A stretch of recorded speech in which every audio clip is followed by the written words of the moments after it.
What's up, everybody? It is Frae, and I am going to continue to bust my balls.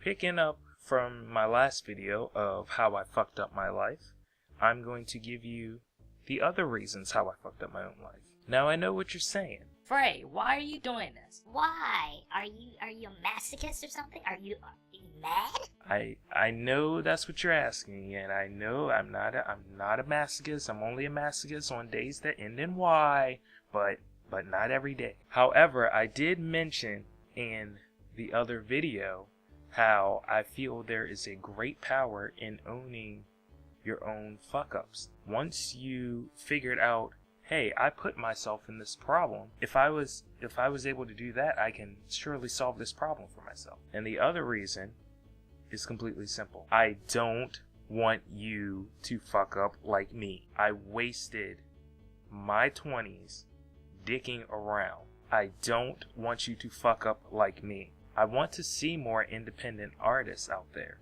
especially my minorities out there, because, and I'm not like a liberal person at all. I'm more on the moderate side and stuff.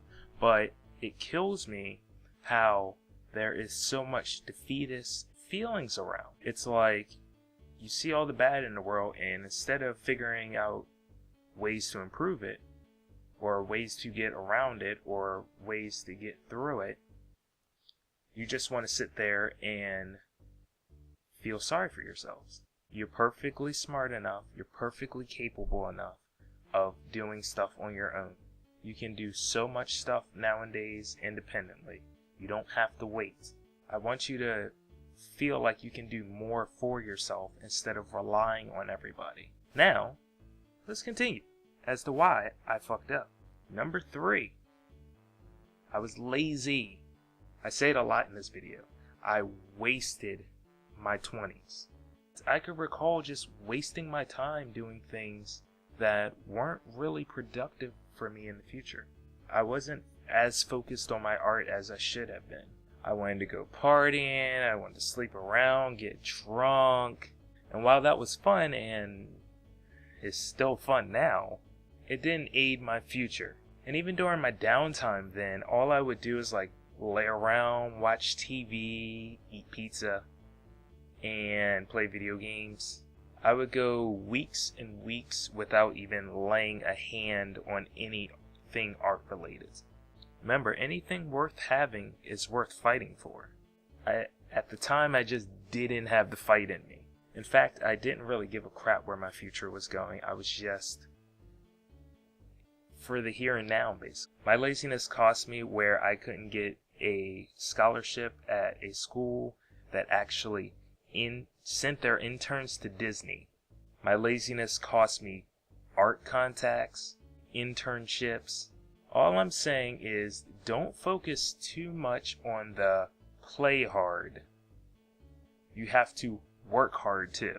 Number 4, reboot after reboot after fucking reboot. There's a guy named Brian Falk, and I'm probably not pronouncing that right. He has done a comic called Flipside that I absolutely adore, and he's a complete independent artist. I remember seeing his work, his original manga, over 10 years ago when I first started selling at a convention. And back then, I think he might have had 2 or 3 volumes already done. I was amazed and I was inspired. I would go home and take that inspiration and be like, I'm gonna work on my comic and I'm gonna do it. And then I would start questioning myself. Oh, I don't like how this is. Oh, I don't like this character design. Oh, I don't know about this. Oh, I don't know about that. Reboot the series. Go through it again. Oh, I don't like that. Oh, that didn't make sense. Oh, blah, blah.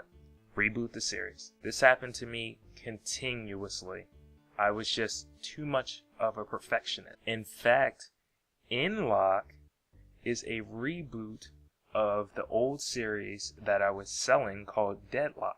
Locke is technically 15 plus years old. But because I kept rebooting it, you see now that I'm only on chapter 10 because I rebooted it so much. So what I'm trying to say basically is just keep going.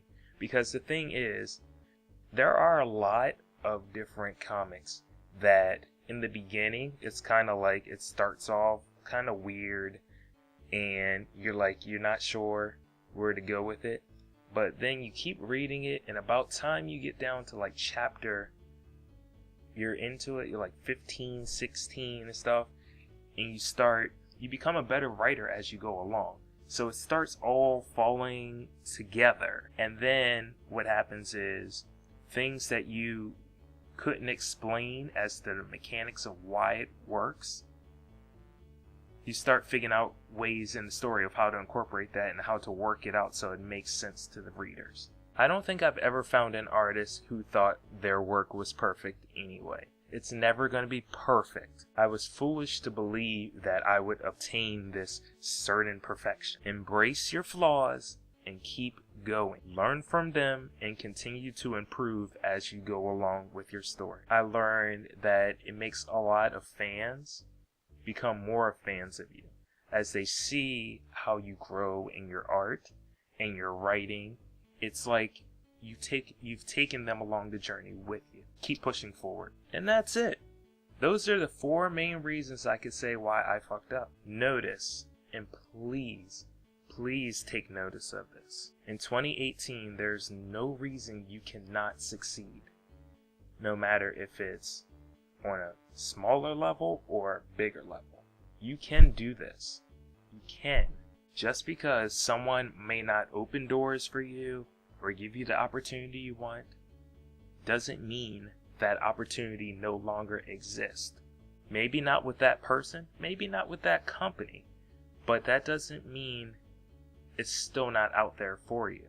Especially with crowdfunding and Patreon and all that other stuff that can help you. You are just as smart as the next person. You are just as capable as the next person. You're just as talented as the next person. I hope you got some value out of this. I hope you got some inspiration to keep doing stuff.